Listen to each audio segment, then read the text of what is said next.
Venezuela, during the 25th ALBA-TCP Political Council, participants rejected the constant aggressions of the United States government against the missions of Cuban doctors and Petrocaribe.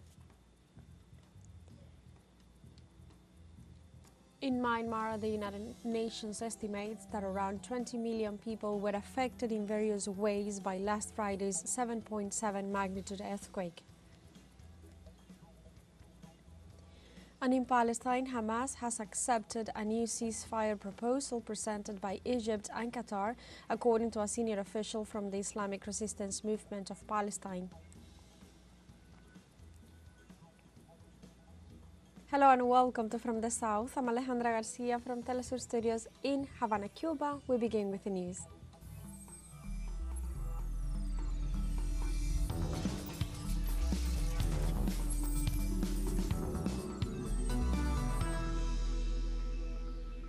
In Venezuela, during the 25th ALBA-TCP Political Council, participants rejected the constant aggressions of the United States government against the missions of Cuban doctors and Petrocaribe. During the event, Venezuelan Foreign Minister Iván Gil rejected the aggressions promoted by the Secretary of State of the United States, Marco Rubio, against the cooperation of Cuban doctors and the Petrocaribe initiative, both of which have been beneficial for the development of the region. Gil also urged the progress in the strategic lines identified by the leaders who participated in the last presidential summit held on the occasion of the 20th anniversary of the founding of the organization on December 2024. For his part, the Cuban Foreign Minister Bruno Rodriguez rejected the increasing unilateral coercive measures of Washington against the Caribbean island and several countries of the region. In this context, on Saturday, President Nicolás Maduro held a meeting with foreign affairs ministers of the ALBA-TCP member states in the framework of the 25th Political Council of the nations that formed this Bolivarian Alliance for the Peoples of the Americas Peoples Trade Treaty. During his remarks, President Maduro highlighted the historic fight of Latin America against the imperialistic pretensions of the U.S. and reaffirmed the alliance's will to keep strengthening the regional integration and multilateralism for the future. The head of state also rejected the economic aggressions of the United States government against Cuba, Venezuela, and Nicaragua, as well as the situation of the Venezuelan migrants kidnapped in El Salvador.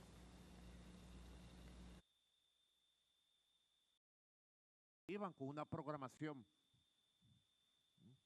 were going with a program, but the government of the United States prefers to raise the false campaign against Venezuela that this was a programmed invasion of criminals to the United States, a lie that no one in the United States believes. De delincuentes hacia los Estados Unidos. Mentira que no se cree nadie en Estados Unidos ni los que la dicen. Not even those who say it, because the economic migrants that went to the United States were stimulated by them, by the coyotes.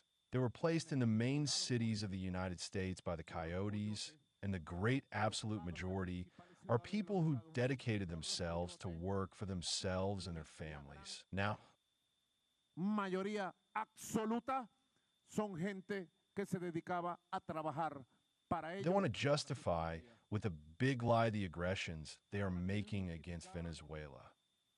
Quieren justificar con una gran mentira las agresiones. The Venezuelan president also rejected the human trafficking networks perpetrated by representatives of the extreme right wing. Como que fueran delincuentes. They are treated as if they were criminals. I have been told that many of them left neighborhoods here in Caracas. They paid the coyotes $5,000, $7,000, $10,000, depending on the rate. Depende de la tarifa, embajador. Ambassador, I know of a case of a boy here in Petar, right here, who paid $5,000 and they took him to Atlanta in 5 weeks. He was in Atlanta, from his neighborhood all the way to Darien. De su barrio hasta allá. Todo el camino. The famous Darien and up. At the border, they received him. He signed a credible fear and went on. Firmaba el miedo creíble. Likewise, the Foreign Minister of Nicaragua, Baldrag Janschek, expressed his rejection of the aggressions in imperialist and colonialist destabilization attempts that threaten the self-determination of the peoples. Que seguiremos llamando a las injusticias por su nombre. We will continue to call injustices by their name, and we will continue to denounce the aggressions and attempts at destabilization, the lies and blackmail of the imperialists and colonialists of always, as well as those lackeys who attack, assault, and try to suffocate the revolutionary ideals, the sovereignty of our states, and the self-determination of our peoples. We will continue to denounce all forms of aggression and unilateral coercive measures against the dreams of peace and well-being of our peoples and governments. And now we have a short break coming up, but first remember you can join us on TikTok at teleSUR English, where you'll find news in different formats, news updates, and more. We'll be right back. Stay with us.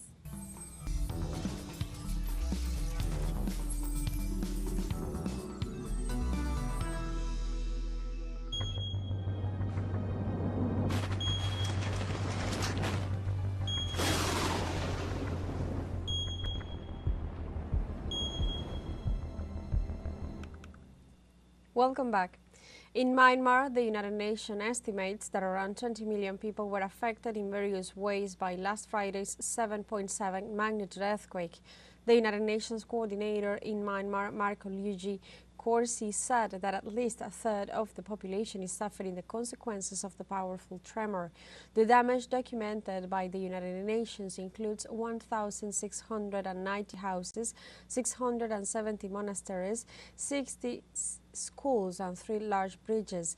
In addition to the destroyed buildings, there have been cracks in universities, hospitals and roads, leaving these places unsafe and forcing the evacuation of millions of people to open spaces or to some shelters. Faced with the damage caused by last Friday's earthquake, the Myanmar authorities declared a state of emergency in the regions of Sangin, Mandalay, Magway, Shang, Naypyidaw and Bago.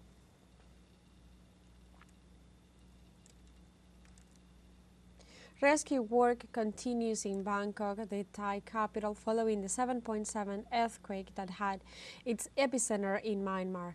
The rescue efforts continue against the clock, using drones, heat detectors and 3D maps to find survivors in the ruins of the large building under construction that collapsed after the earthquake.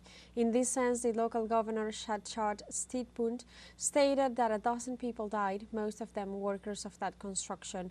The governor also highlighted that 79 people were trapped and that 30 of them have been located.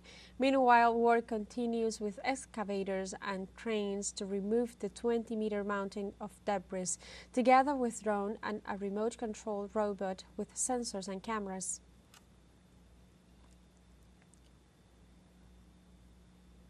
In other news, the rise of fascism is becoming a worldwide phenomenon. In Germany, an international congress is debating local responses to this phenomenon. Details with a special envoy Juno Suner from Berlin. The Rosa Luxemburg Foundation invited representatives from 20 countries to discuss the rise of fascism, which has different faces in different countries. Fascism has always been very present through threats, death, repression, control of people's lives, manipulation, corruption, have always been part of their practices. Fares Jaju is mayor of the municipality of Recoleta in Santiago de Chile. He emphasizes the legal and proprietary dimension. In our commune, this has translated into legal warfare, persecution by the right wing, persecution by real estate projects that were outside the norm, outside the law, and that.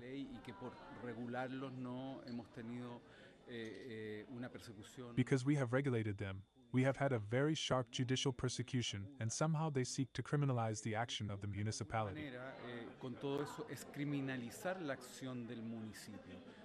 Ayala Ferreira also emphasizes property, but in a different way. She is an agrarian reform activist. The large landowners defend the thinking of the extreme right. There are also people who exploit resources, natural goods. Then, those who do the dismantling. those who practice illegal mining in indigenous or peasant territories. Then for me, the extreme right are these people who do damage to nature, and also to the people who live in the countryside.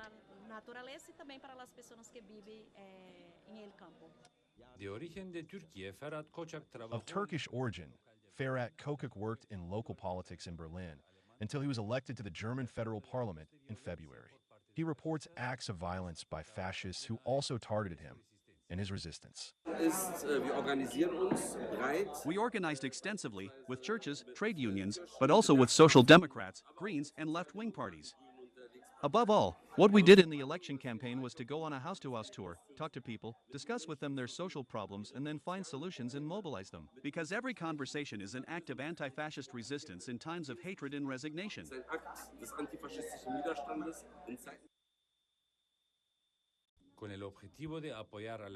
With the aim of supporting the local community economically and socially, the Chilean mayor and the Brazilian activists say. And so we have been advancing in a series of services, which are services at a fair price for the community, of easy access, which are universal policies that do not discriminate if you have a social registry.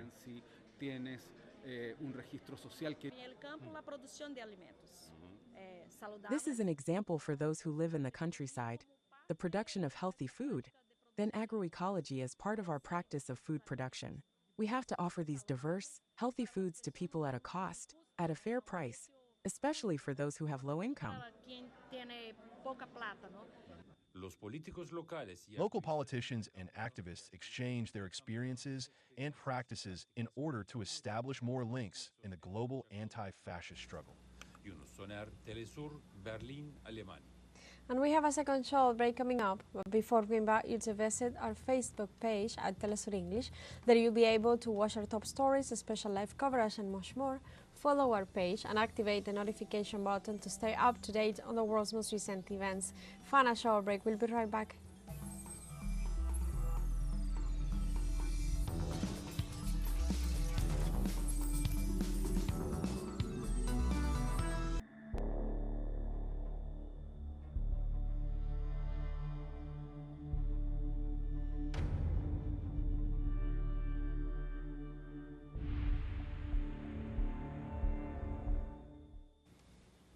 Welcome back.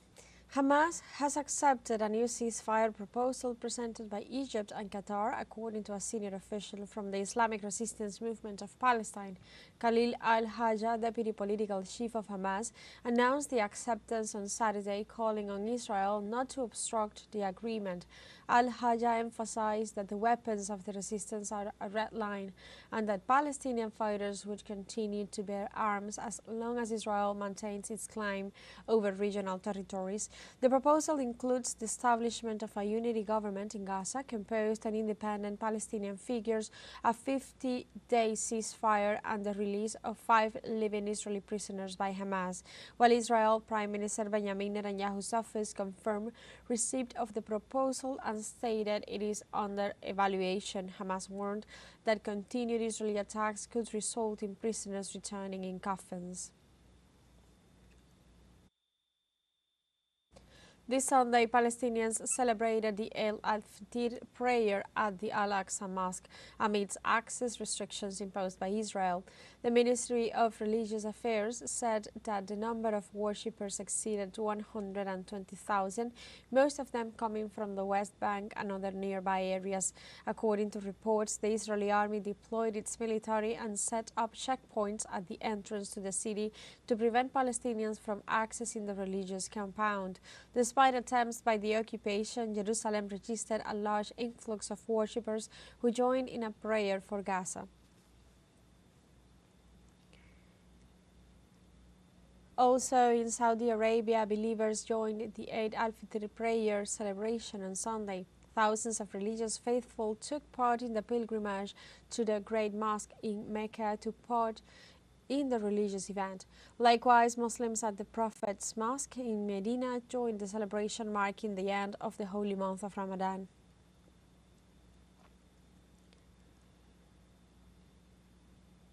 In Russia, the forum Arctic Territory of Dialogue was organized by Roscongress Foundation with the support of the Presidency of the Russian Federation. The forum is a platform for discussing current issues related to the Arctic region against the backdrop of climate change and increasing activity in the Arctic. Let's see more details with our correspondent Oleg Jasinski. The International Forum Arctic Territory of Dialogue took place in Murmansk on March 26th to 27th. This Russian city, the world's largest beyond the Arctic Circle and one of the country's largest ports, hosted representatives from 21 countries and more than 100 Russian and international companies.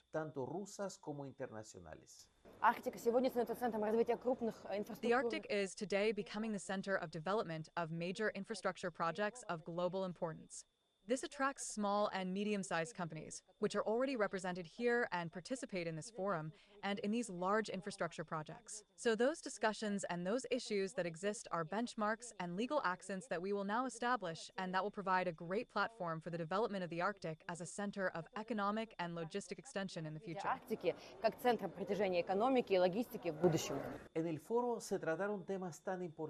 The forum addressed such important issues as the development of the Northern Sea Route as the Arctic's main transportation artery and the construction of rail access to northern ports. The importance of international cooperation with emphasis on sustainable development,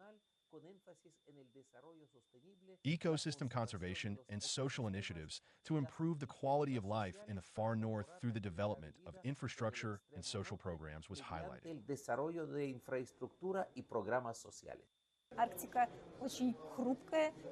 The Arctic is very fragile, but at the same time it is the future.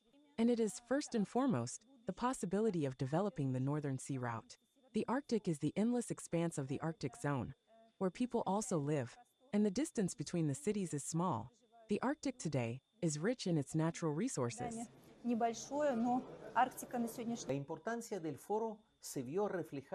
importance of the forum was reflected in the attendance of Russian President Vladimir Putin, who emphasized Russia's historic role in Arctic development and the need for large-scale projects over the coming decades. Russia aims to strengthen its global leadership in the region.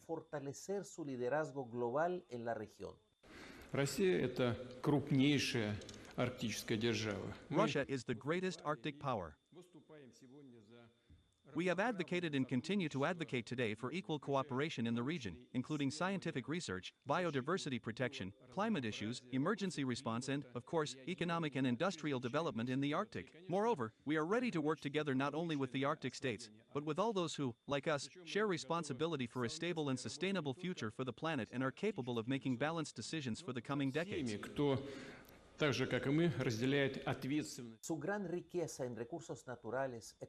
great wealth of natural resources, ecosystems, landscapes, and above all, its people is a call to understand that this territory hides treasures that must be discovered and preserved for the good, not only of rich countries, but of all humanity. Oleg Jasinski, teleSUR, Murmansk. El foro...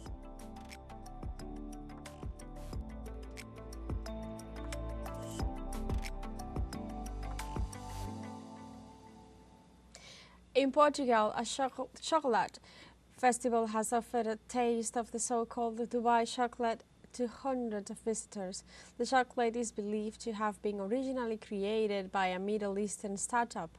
The treat has become a viral sensation due to its unique crunchy experience, and demand has increased after internet influencers posted videos on Instagram and TikTok showing them opening the tablets and chewing them voraciously, or cooking homemade versions. In this context, the Dubai chocolate phenomenon has reached Portugal in recent months, with tablets selling out on the shelves within hours, while retailers have been trying to meet demand, but many shoppers are no longer managing to find them.